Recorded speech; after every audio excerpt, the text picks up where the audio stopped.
10મા ધોરણમાં ચોથા પ્રકરણની અંદર આપણે આગળ હવે જોઈએ કે કાર્બનિક સંયોજનો છે એમાં સંતૃપ્ત અને અસંતૃપ્ત કાર્બનિક સંયોજનો કોને કહેવાય? તો એમાં સંતૃપ્ત કાર્બનિક સંયોજનો તેની વ્યાખ્યા આપણે જોઈ હોય તો આ રીતે લખી શકીએ કે જે કાર્બનિક સંયોજનોમાં કાર્બન કાર્બન વચ્ચે એક સહસંયોજક બંધ હોય. બંધ કેવો હોય? એક સહસંયોજક, એટલે કે એક ઇલેક્ટ્રોનની ભાગીદારી થયેલી હોય તેવા સંયોજનોને સંતૃપ્ત હાઇડ્રોકાર્બન કહે છે. ઉદાહરણ આપણે જોઈએ તો ઇથેન. ઇથેનની અંદર કઈ રીતે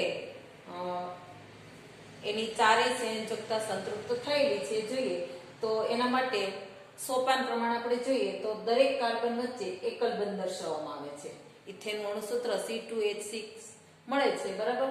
તો એમાં 2 કાર્બન પરમાણુ છે તો દરેક કાર્બન વચ્ચે એક બંધ બનાવવામાં આવે છે. બીજા સોપાનમાં કે કાર્બનની જે બાકીની સંયોજકતા છે, કાર્બનની 4 સંયોજકતા, તેમાં એક સંયોજકતા એ વપરાય ગઈ. બાકીની જે 3 સંયોજકતા છે, આ કાર્બનની પણ 1, 2 ને 3, આ ત્રણેય સંયોજકતા હાઇડ્રોજન વડે સંતોષવામાં આવે છે.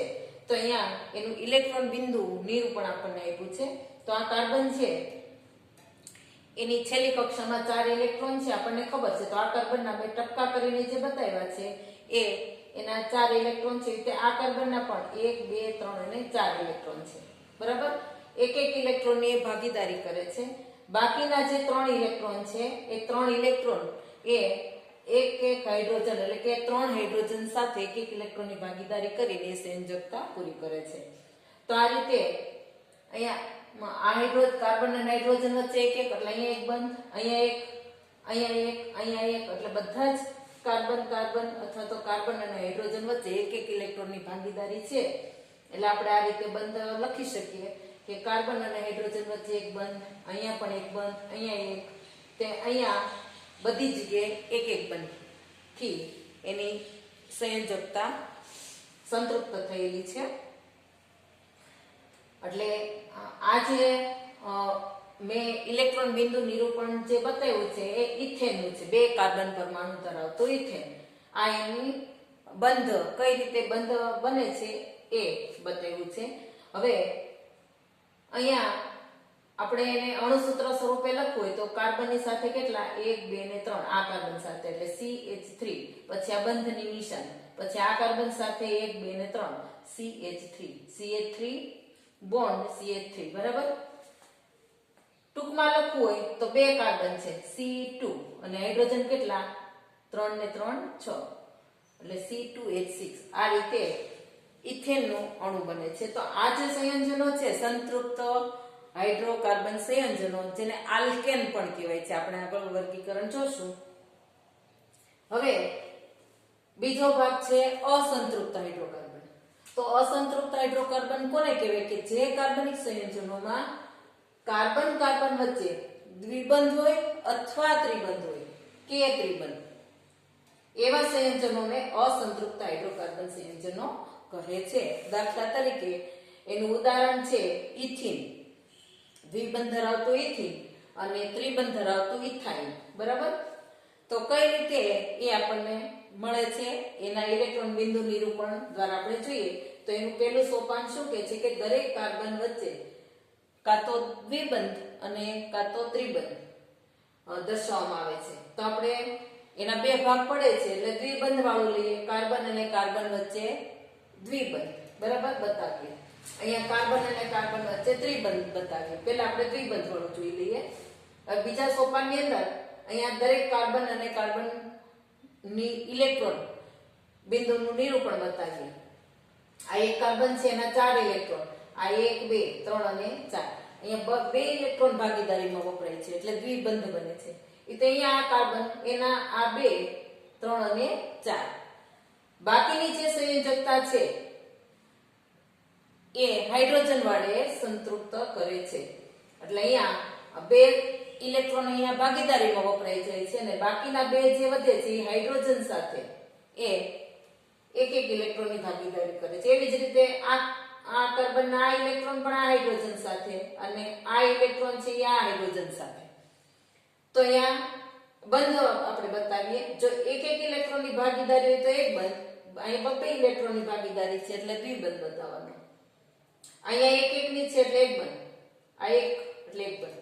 તો આપણને આ રીતનું બંધારણીય સૂત્ર મળે છે. હવે એને આપણે લખવું હોય તો આ રીતે આપણે લખી શકીએ. હવે અહીંયા જોઈએ તો દરેક જે છે એની છેલ્લી કક્ષામાં 8 ઇલેક્ટ્રોન પૂરા થઈ જાય. દાખલા તરીકે આ કાર્બન છે તો આ કાર્બનના આ બે, આ 4 એટલે 8 ઇલેક્ટ્રોન થઈ ગયા. 2 4 ને 4 8. એ રીતે આ કાર્બનના પણ 8 ઇલેક્ટ્રોન થઈ જશે. બરાબર. એવી રીતે આ હાઇડ્રોજનના 2 ઇલેક્ટ્રોન, હિલિયમ જેવું નિષ્ક્રિય વાયુ તત્વ જેવી રચના પ્રાપ્ત કરે છે. રીતે આ હાઇડ્રોજનના, એવી જ રીતે આ હાઇડ્રોજનની કરીએ તો અહીંયા પણ 2 ઇલેક્ટ્રોન થઈ ગયા. બરાબર. એટલે અષ્ટક રચના પૂર્ણ થાય છે અને એનું બંધારણીય સૂત્ર આ રીતે મળે છે. બંધારણીય સૂત્ર લખો તો આ કાર્બન સાથેના 2 હાઇડ્રોજન એટલે CH2C H2C. એટલે આ ડબલ બોન્ડ ની નિશાની કરી. ત્યાર પછી આ કાર્બન સાથેના 2 હાઇડ્રોજન એટલે CH2. બરાબર. તો આ રીતે આપણે એનું સૂત્ર લખી શકીએ. H2C ડબલ બોન્ડ CH2 બરાબર. હજી એને ટૂંકમાં લખવું હોય તો અહીંયા 2 કાર્બન પરમાણુ છે એટલે C2 અને હાઇડ્રોજન કેટલા 4 C2H4 એટલે આ આપણને ઇથીન મળે છે, દ્વિબંધ ધરાવતું. અહીંયા પણ ઇલેક્ટ્રોન બિંદુ રચનાની અંદર અષ્ટક રચના એ રીતે જ પૂરી થાય છે. દરેક હાઇડ્રોજન છે એની 2 થઈ ગઈ. ઇથેનમાં અહીંયા પણ 2 થઈ ગઈ. આ હાઇડ્રોજનની પણ 2, આ હાઇડ્રોજનની 2, આ હાઇડ્રોજનની 2 અને આ હાઇડ્રોજનની 2. દરેક કાર્બનની હવે જોઈએ તો દરેક કાર્બનના 8 ઇલેક્ટ્રોન થઈ જશે. બરાબર. એ રીતે આ કાર્બનમાં પણ 8 ઇલેક્ટ્રોન પૂરા થઈ જશે. 2 4 6 8. બરાબર. ઇથેન સંતૃપ્ત હાઇડ્રોકાર્બન, ઇથિન અસંતૃપ્ત હાઇડ્રોકાર્બન. કારણ કે કાર્બન કાર્બન વચ્ચે દ્વિબંધ આપણે આગળ વ્યાખ્યામાં જોઈ ગયા હતા. કાં તો દ્વિબંધ હોય તેવું આપણે દ્વિબંધની વાત કરી. હવે આપણે ત્રિબંધ હોય એવું સંયોજન. તો ત્રિબંધ હોય એવું સંયોજન ઇથાઇન છે. કયું સંયોજન છે? ઇથાઇન. અહીંયા સોપાન 1 ની 2 ની અંદર સેમ જ આવશે. દરેક કાર્બન વચ્ચે શું છે? અહીંયા ત્રિબંધ દર્શાવવામાં આવે છે. એટલે કાર્બન કાર્બન વચ્ચે આપણે ત્રિબંધ બતાવી દીધો. હવે બીજા સોપાનની અંદર ઇલેક્ટ્રોન મૂકીએ આપણે. આ કાર્બન છે એના 3 ઇલેક્ટ્રોનની ભાગીદારી છે. એટલે આ કાર્બનના 1 2 3 અને આ ચોથો ઇલેક્ટ્રોન. એટલે આ કાર્બન છે એના 1 2 3 અને આ ચોથો ઇલેક્ટ્રોન. બરાબર. હવે સંયોજકતા આપણે અષ્ટક રચના પ્રમાણે જોઈએ તો આ કાર્બનના 8 ઇલેક્ટ્રોન થઈ જવા જોઈએ. આ 2 અને આ 6 8. એટલે આ કાર્બનના પણ 8 થઈ જવા જોઈએ. આ કાર્બનના 8 થઈ ગયા. હાઇડ્રોજનના દરેક હાઇડ્રોજન છે એના 2 ઇલેક્ટ્રોન થવા જોઈએ. આ હાઇડ્રોજનના 2 એટલે આ હાઇડ્રોજનના 2. બરાબર. 3 ઇલેક્ટ્રોનની ભાગીદારી છે કાર્બન કાર્બન વચ્ચે. એટલે કાર્બન કાર્બન વચ્ચે ત્રિબંધ મૂક્યા અહીંયા. બરાબર. અને અહીંયા કાર્બન અને હાઇડ્રોજન વચ્ચે એક ની છે એટલે આપણે એક બંધ મૂક્યો. અહીંયા પણ એક ની છે એટલે એક બંધ મૂક્યો. હવે આપણે એનું અણુસૂત્ર લખવું હોય તો શું લખી શકાય? HC ભેગા લખો. આ HC પછી 3 બંધ, ત્રિબંધ અને CH. હજી એને આપણે ટૂંકમાં લખવું હોય તો કાર્બન કેટલા છે? 2 C2 અને હાઇડ્રોજન કેટલા? 2 C2H2. તો આ રીતે આ જે મળશે અણુ આપણને ઇથાઇન મળશે. બરાબર. તો કાર્બન છે એ કાર્બન કાર્બન વચ્ચે એક સહસંયોજક બંધ હોય તેવા સંયોજનો સંતૃપ્ત હાઇડ્રોકાર્બન કહેવાય. અને આવા સંતૃપ્ત હાઇડ્રોકાર્બન ની આખી જે શ્રેણી મળે છે એને આલ્કેન શ્રેણી કહેવાય છે.